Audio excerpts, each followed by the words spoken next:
taoriny telo amin'ny telopolo taona tena nianatra tanteraka ny tenin'Andriamanitra sy ny nampampianatra baiboly nandritra ny taona izany dia nila nanao famotinana ary tena tehiteny ity mihitsy ka mba hino kely raha mba hinonareo foana izay lazaiko dia tiako mba hinonareo izay zavatra lazaiko izao.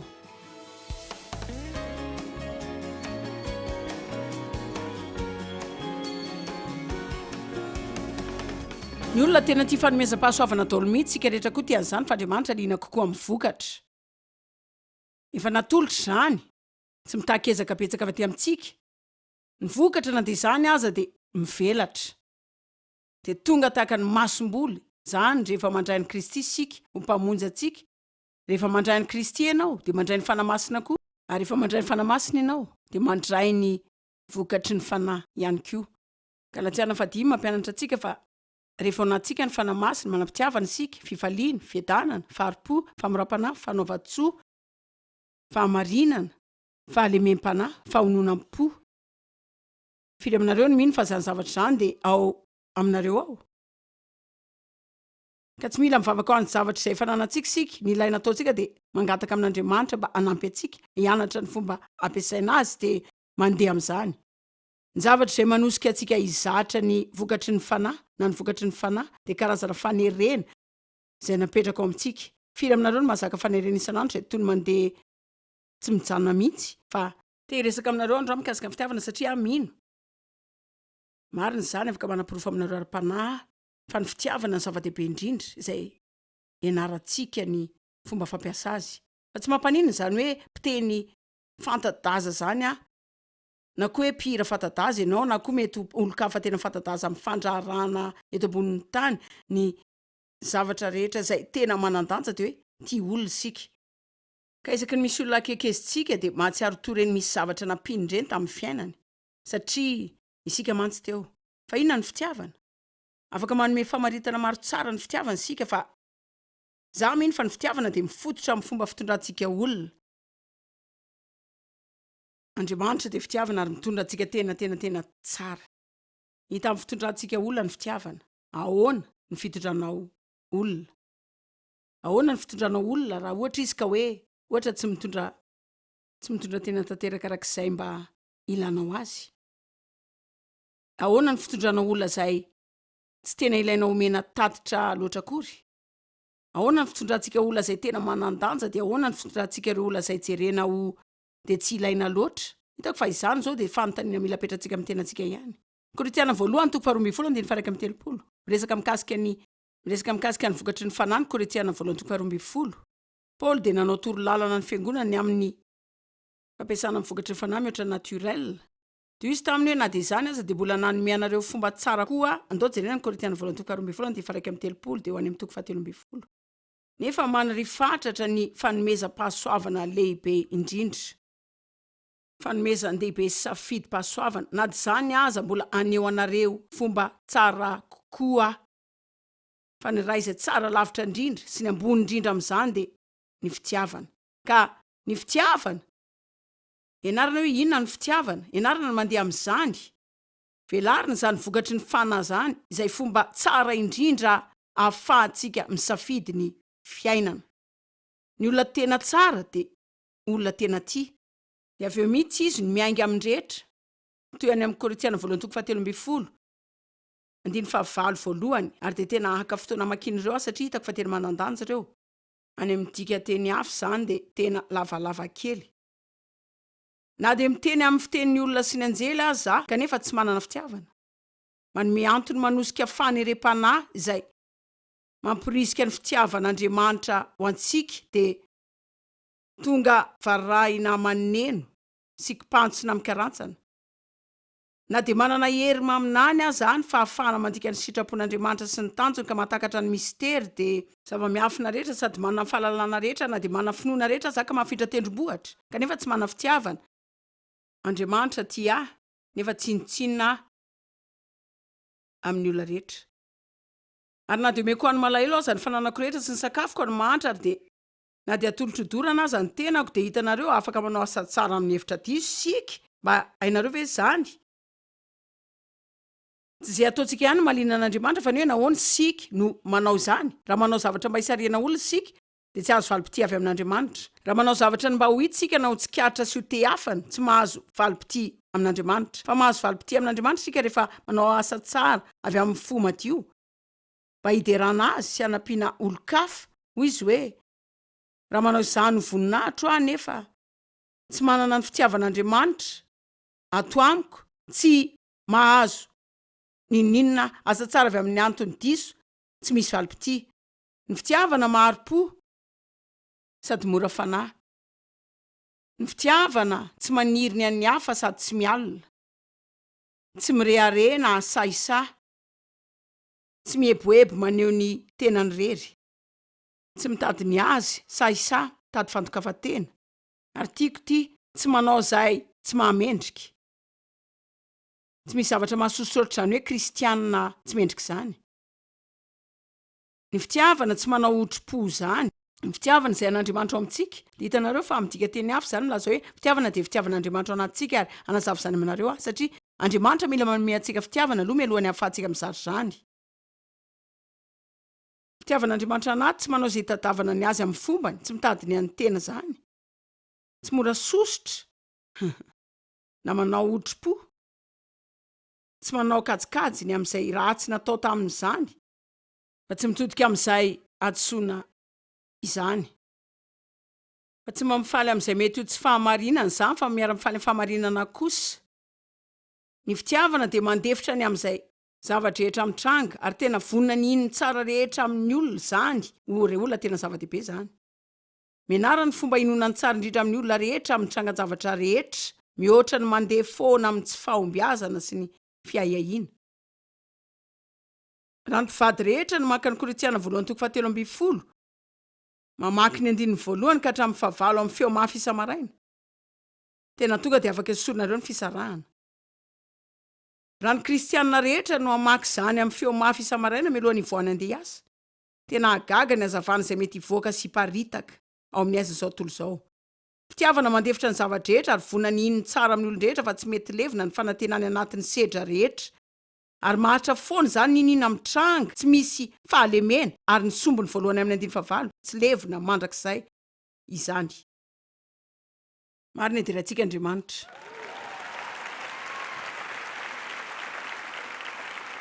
Zao tsy haiko aloha inona nandanianareo fotoana ny anarana. Zahiko fa efa kristiana efa ela taona ela mialohan'ny tena nandaniako fotoana ny anarana fitiavana akory aza.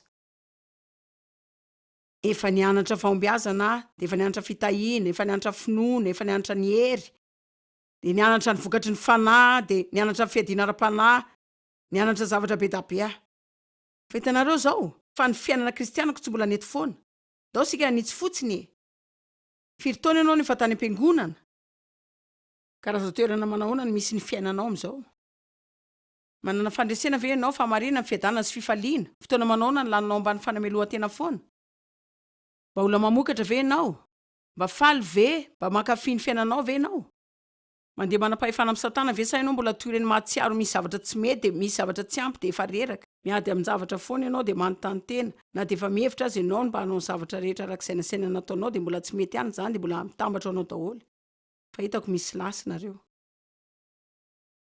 Misy miaraka amiko ve eto androany? Ny zavatra izay tsy ampy tamiko dia izaho tsy nahalala ninina mikasika ny fitiavana mihitsy ary nihevitra fa mety ho izany koa tsy ampy amin'ny olona maro izao. Ka ny farany ary efa nanontany an'Andriamanitra ny amin'izay mety olako mihoatra noho ny an'ny olon-kafa izay fantatro. Toy izy hoe tia teny ianao. Ianao foana ihany no ao-tsainao isan'andro. Dia nanomboka nianatra mafy ny fitiavana satria hitako fa mihoatra noho ny teny izay atsipitsika ao am-piangonanao izany. Tiantsika daholo ny zavatra rehetra miainga amin'ny sakafo ka hatramin'ny alika. Dia tsy teny antsika akory ny dikan'izany. Izay no nanontaniany Jesosy amin'ny Petera intelo, Petera moa tia ve ianao? Eny tompoko ianao fa tiako ianao. Petera, moa tia ve ianao? Eny tompoko ianao fa tiako ianao. Petera, tena tianao ve? Ao. Ary ny Jaona 1:20 dia milaza fa Petera dia nalahelo fa ny tompo nantany azy intelo fanontaniana iray ihany, moa tia ve ianao? Angamba mety nijanona kely nilaza hoe tia an'Andriamanitra ve ianao? Tia an'Andriamanitra ve ianao? Tia azy marina ve ianao?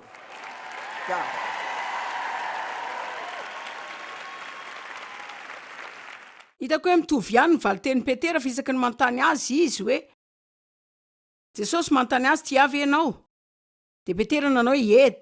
Jesosy de nanatorolalana azy hoy izy hoe fa ano ny ondroko, fa ano ny ondroko zao. Raha afaka ataoko amin'ny teny gasy mazava tsara anareo zany de mety ohatr' zao zany. Ry fiangonana ty avy ianareo, eny tompoko ianao malala fa tianao de ny valiteny de zao manampi olona. Fiangonana ty avy ianareo, eny tompoko ianao fa tianao zay manampi olona. Kristianina ty avy ianareo, eny tompoko, manino ianao manontany zany efintelo zao. Zao inona ary nataonareo anampiana ny hafa, afrina ny fotoana laninareo mba hatakaran'izay ilainareo mihoatra amin'ny fiezahana manampy ny hafa mba azon'izay ilainy. Zany zao de mety agaga kely atsika. Sika ty tena tanteraka, ary raha tsy nonareo zany ilaina ataonao de mijery zazakely rehefa tsy azo ny tavoangany na ny kitapona ny fasinetany de eo amin'ilay fotoana izay tena ilany azy iny. Tsy haritra ela kory zany de efa hitady zavatra fa matetika izy isaky ny tsy mahazo izay ilainy. Fa ny nofo de tena ty tena mihitsy, fa tsara Andriamanitra. Ary misaotra azy fa tonga izy ary napiditra ny tenany ao anatintsika rehefa nandray azy io mpamonjy sika. De misy fanantenana ao antsika ny andresin'ny karazana fitiavan-tena, fijerevan-tena, fahantrano, fomba fiaina tsisy dikany. Jesosy ny lazao raha te hanaraka anareo de eto ny azy fijaliko de manarahana dino tena nareo nareo elao ny fijerena tombontsoa. Joyce raha tsy mikarakara ny tena koa de iza nanao an'izany. Ndao jerena. Andriamanitra. Aza misaina zany. Andriamanitra, hitanareo zao. Zaho aza misaina hoe afaka manao tsara ho anareo zany mihoatra noho izay afaka ataonareo ho anareo mandritry ny androm-piainanareo rehetra. Misy olona afaka anaiky zany ve androany? Zao. Amin'ny lafiny ray mampianatra ny olona mba hikarakarany tenany za akory tsy miresaka aminareo mikasika ny zavatra ilainareo ka hoe tsy hikarakarany tenanareo de andany fotoana tsy mifandanja anampiana ny hafa de zay zavatra tena ilainao ntaonao indray tsy ataonao fa tsy zany ny zavatra resahako. Hitanareo raha mba manana fahitsiana kely sika de afaka mamaly zany fantany zany aingana za ve ty tena sy mijery tena rery.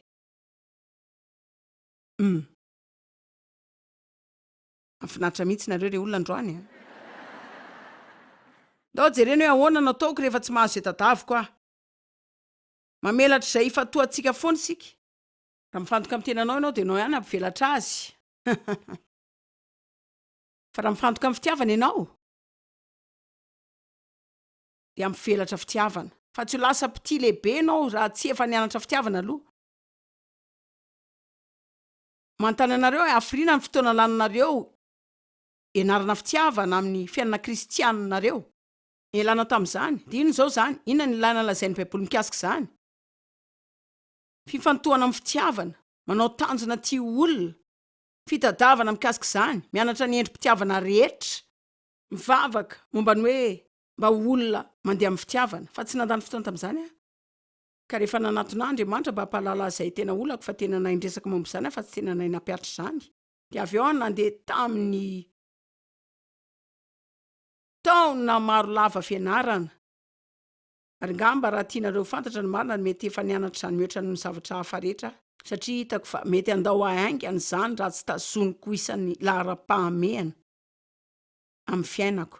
Fa tsy andeha hiaina ny fiainako ho kristianina ratsy aho. Za tsy hiaina ny fiainako ty tena sy jery tena rery. Fa raha mampian'Andriamanitra de hianatra ny fomba fandehanana amin'ny fitiavana 7 andro isan-kerinandro. 420 isan'andro. Andeha amin'ny fitiavana de anao zay rehetra azoko atao hiezahana ampianarana olona zany. Na de zavatra tsy hafaly azy ireo aza ny ampiandohana, fa mbola hitohy ampianatra izany de ampianatra zany de ampianatra zany foana. Ka raha tsy te hianatra ny fomba fandehanana amin'ny fitiavana ianao de tsara aminao mijanona tsy mihaino atsony satria za mbola hitohy ampianatra foana.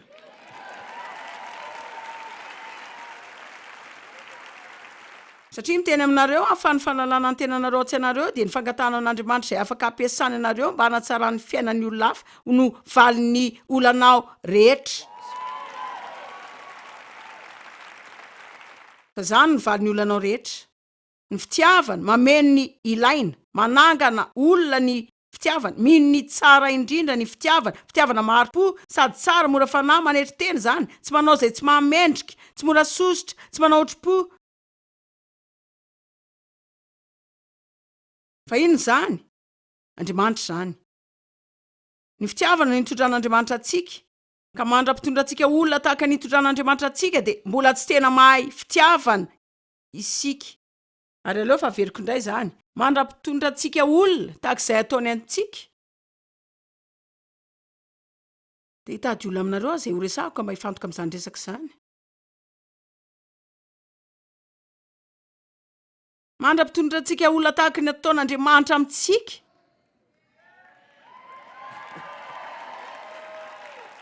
De mila mitombo sika sa ahoana? Firy aminareo sao mihevitra fa setra ilainy antombony zany. Firy aminareo no mino fa nentin'Andriamanitra teto amin'ity fivoriana ity mihitsy nareo. Eny ary tsaroa fa ianao dia mivelatra izay ifantohanao foana. Taoriany 3 taona, tena nianatra tanteraka ny ten'Andriamanitra sy ny mampampianatra ny Baiboly mandritra n'izany taona izany. Nandritra ny taona izany dia nila nanao famotinana, ary tena te-hiteny ity mihitsy ka mba hino kely. Raha mba hinonareo foana izay lazaiko dia tiako mba hinonareo izay zavatra lazaiko izao. Tonga teo amin'ny famotinana ihany fa raha mifantoka amin'ny fitiavana dia ny zavatra hafa rehetra eo amin'ny fiainako dia isy mpikarakara.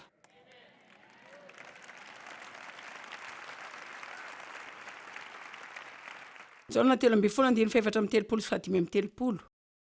Didy vaovao no meko anareo, hoy Jesosy. Fa nampiasa avy amin'ny folo zareo, izay nivadika ho lasa fitsipika 2 sy lalàna ho arahana izy ireo mba ho ankasitran'Andriamanitra eo ambanin'ny testamenta taloha. Zao Jesosy miaraka amin'ny fanekena vaovao, de fomba fiaina vaovao, fiainana tsara vaovao, izay tena mampihetsika tokoa. De hoy izy hoe, zaho aho dia hanome anareo didy vaovao. De zao le izy, tokony hifankatiana reo rehetra. De tahaka ny tiavako anareo. Hitanareo, mandra-pahaizako ny ty olo-kafa tahaka ny fomba Fitiavana mbola nitombo aho. Ka nareo koa mila mifankatia daholo, mba ho fantatry ny olona rehetra fa mpianatry nareo. Raha mifankatia nareo rehetra, raha mitohy maneho fitiavana amin'ny tsirairay nareo. Tonga dia nanaresaka tsara mihitsy sika eto. Maninona ny fiangonana no tsy dia manana fiantraikany lalantsony amin'ny olona izao?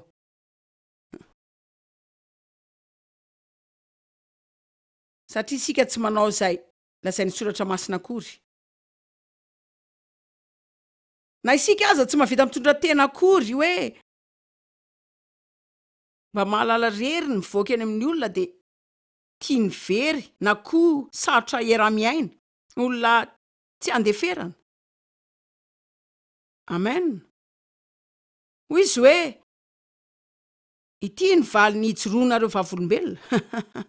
Zao ny valiny hitondranareo ny very ho amin'ny fiainam-baovao amin'ny Kristy, miala amin'ilay tontolony zao tontolo izay misy anao, de tiava olona. Mivoa fotsiny aho, ajanoa ny fitenenana olona, ajanoa ny fitoriteny amin'ny olona. Mitory fa rehefa tena ilaina vao mampiasa teny, fa amin'ny ankapobeny aleo ny fiainanao ny manao ny fitoriteny. Marina zany. Mitory amin'ny olona rehetra, fa rehefa tena ilaina vao mampiasa teny ny amin'ny ambiny fotoana de aleo ny fiainana no hitory azy fa ho tonga epistily amin'ny olon-drehetra. Afaka mankany ampiasana ianao de mampiasa ireo zavatra telo amatana fa kristianina eo amin'ny fiaranao de maneho raha tian'i Jesosy ianao.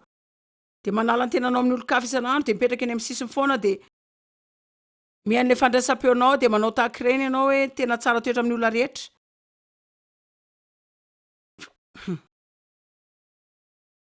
Fa ny zavatra tsara indrindra tokony atao de ny ohatra de angamba ho an'ny olona tena mitondra ratsy ianao indrindra, enonao hoe simba hono ny fiarany de mety ianao rery ny mandalo eo de milaza hoe tena faly aho hitondranao amin'ny maraina fa hitondranao miasa koa raha ilainy zany.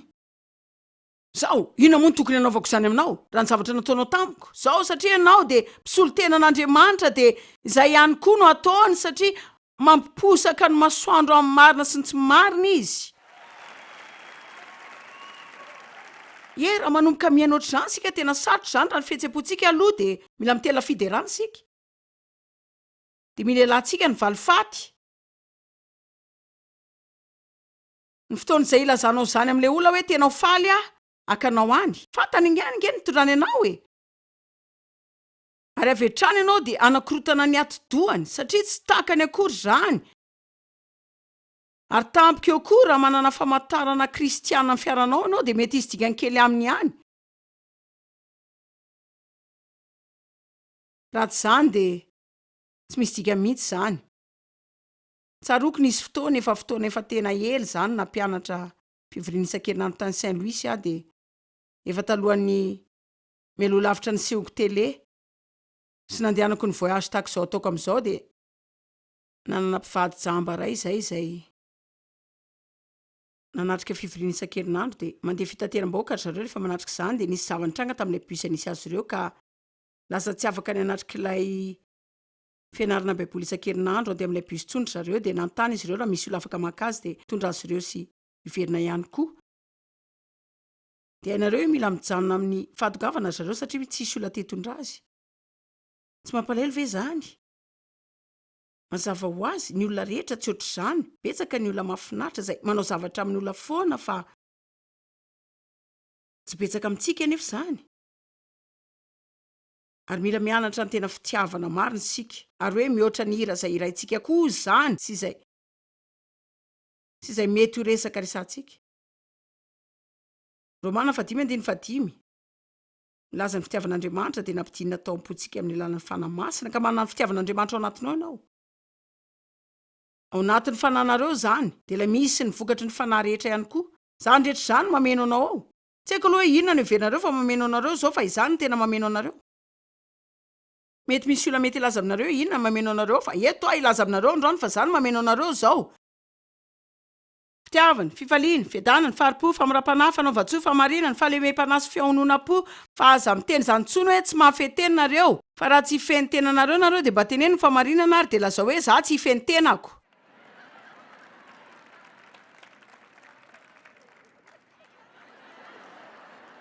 fa tiantsika kokoa ny hoe tena tsy vitako zany tsy Andriamanitra manome fitaovam-pandresena ho anao efa nanome fitaovana ho antsika ivoany eny amin'ny olona izy zao mety manana fahalemena amin'ny fifezateny ianao satria tsy nampiasa zany mihitsy fa isaky manao zany ianao de mimafy mety malemy kokoa ianao amin'ny fanehoam-pitiavana satria tsy mbola mifantoka tamin'izany ianao nanampiasa zany fa manana ny masombolony fahombiazana ao anatinao ao ianao ary milaza fahalehibiazana satria zany no tena maha olona lehibe ny olona ray tsy izay ataontsika eo amin'ny olona fa izay hitondrantsika olona marina firy ny manaiko hoe ny fomba fitondrantsika olona de tena isan'ny zava-dehibe indrindra eto tany manana ny vokatra ao anatinareo nareo fa tena ao anatin'ny lalin'ny fananareo zany ary marina de hoe mananjavatra sika ao anatin'ny fanahintsika ary matetika ny fitiavan'Andriamanitra de saika voasakana ny anatintsika any zay no mahatonga ny hoe mialohan'ny tena anomboantsika dia amin'ny fitiavana de mila mandray ny fitiavan'Andriamanitra sika de mila mamely zany anasitrana ny fanahitsika za de zazavavy efa noararotina ratsy ny fomba nitondrany ray aman-dreny koa efa voaolany ray koa taloha de tsy hitany reniko izay ataony de tsy nanao ninina fotsiny izy nanambady lehilahy voalohany izay nangataka de nanenjika vehivavy hafa izy de nigadra nefa rany teny avoanteny ao anatam'y deva tam'izao 13 taona de za zany tsy natsiary faly zany mihitsy tamin'ny fiainako ny any mba fantatra de tahotra sy fomba fiezana amin'ny fiainana foana zao nanambady ary Dave de olona tena mateo ty fa za tsy nalala fomba tiavana olona le izy zany tsy resaka hoe zany tsy ty naka ny am-piangonana isan-kalady mandrereo afatra foana ihany fa tsy nahay fomba fampiasana azy satria ny zavatra rehetra nandalo ny fanahiko marary daholo nanana famafisana tao amin'ny fanahiko nanana fikitakitana tamin'ny vava tsy nety ny ala mihitsy de lasa tezitra foana rehefa tsy mahazo izay ilaiko ny any fantatra de nimezaka amin'ny feolona matezerana satria zany no hitako nataony dadako taloha de afaka nandeha de nianatra karazana fepetra maro nianatra fomba 20 anaovana fiadiana ara-panahy fomba 12 ny fahombiazana fomba 9 amin'ny fanasitranana de dingana 7 ny fandresena fa tsy nisy tamin'ireny mba nanasoa mandra-pianatro ny fomba fitiavan'Andriamanitra ny fitiavan'Andriamanitra no manasitrana ny fanahy mararinao ary mialohan'izany de eno kely mialoha zany hoe ianao andeha ty olona zany aloha de mila verinao anasitrananao ny fitiavan'Andriamanitra de eno kely mila mianatra ny fomba itiavanao ny tenanao koa ianao